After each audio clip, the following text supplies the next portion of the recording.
இளங்கோவடிகள் ஏந்திய தமிழே, கம்பநாடு கண்ட தமிழே, பாரதி தோளிலே பழுத்த தமிழே, வள்ளுவன் வீட்டில் வளர்ந்த தமிழே. நீ வெறும் வாக்கிய கூறுகளில் வார்த்தைகளை கொட்டி வைத்திருக்கும் சீக்காளி மொழி அல்ல. உன்னை உச்சரிக்கும் போதே உற்சாக மனசுக்குள் கச்சேரி நடத்துகிறது என் மனம். காலமெல்லாம் கண்டுணர்கிறேன் பேரழகு தமிழுக்கு இந்த இளம் தமிழச்சியின் அன்பு வணக்கத்தை தெரிவித்துக் கொண்டு அவையை வணங்குகிறேன். என் உரையை தொடங்குகிறேன். அனைவருக்கும் இனிய 80வது சுதந்திர தின நல்வாழ்த்துக்கள்.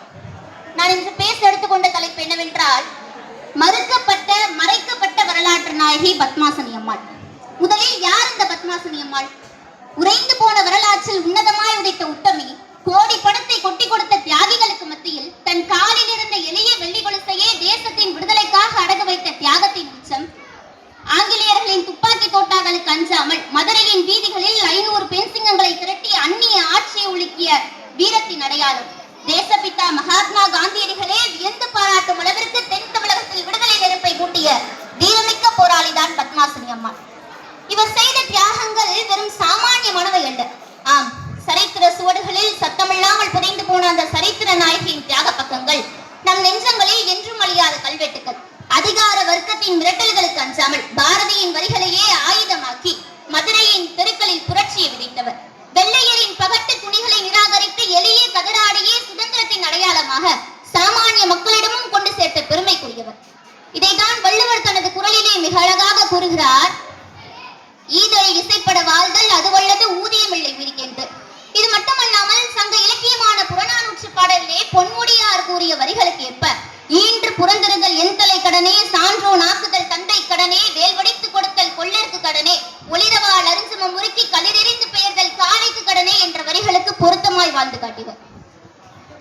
கம்பராமாயணத்திலே கம்பர் சீதையை பற்றி எழுதுகிற பொழுது, அதாவது ராமன் காட்டிற்கு செல்லும் போது சீதையிடம் நீ காட்டிற்கு வர வேண்டாம், அது உனக்கு துன்பத்தை தரும் என்று கூறுகிறார். அதற்கு சீதை உன் பிரிவினும் சுடுமோ இப்பெருங்காடு என்று கூறுவதாக கம்பர் கம்பராமாயணத்திலே எழுதுகிறார். எப்படி ராமனுடன் சீதை காட்டிற்கு சென்று அங்கு துன்பங்களை அனுபவித்தாரோ, அது போல தன் கணவரான சீனிவாசவரதனை கைப்பிடித்த நாள் முதல் தன் வாழ்நாளின் இறுதி வரை அவரின் லட்சியமான இந்திய விடுதலை போராட்டத்தில் கலந்து கொண்டு தன் வாழ்க்கையை அர்ப்பணித்த சரித்திர நாயகிதான் பத்மாசனி அம்மாள். இப்படி வீரமும் தியாகமும் ஒரு பெண்ணின் வடிவமாய் தோன்றிய அந்த பேரொளியின் இதயத்தை உலுக்கிய ஒரு உண்மை சம்பவத்தை இங்கு பதிவிட விரும்புகிறேன்.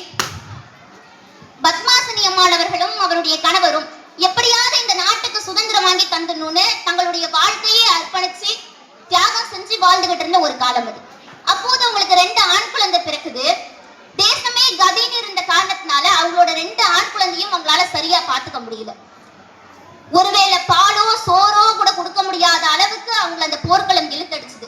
இதனால அவங்களோட அந்த 2 ஆண் குழந்தையும் 1 வயசு தொடுறதுக்கு முன்னாடியே இறந்து போயிடுச்சு. தான் பெத்த 2 புலமே இறந்து போச்சுங்கிற சோகத்துல எந்த ஒரு தாயா இருந்தாலும் முடங்கி போயிடுவான். ஆனா பத்மாசனி அம்மாள் முடங்கி போயிடல.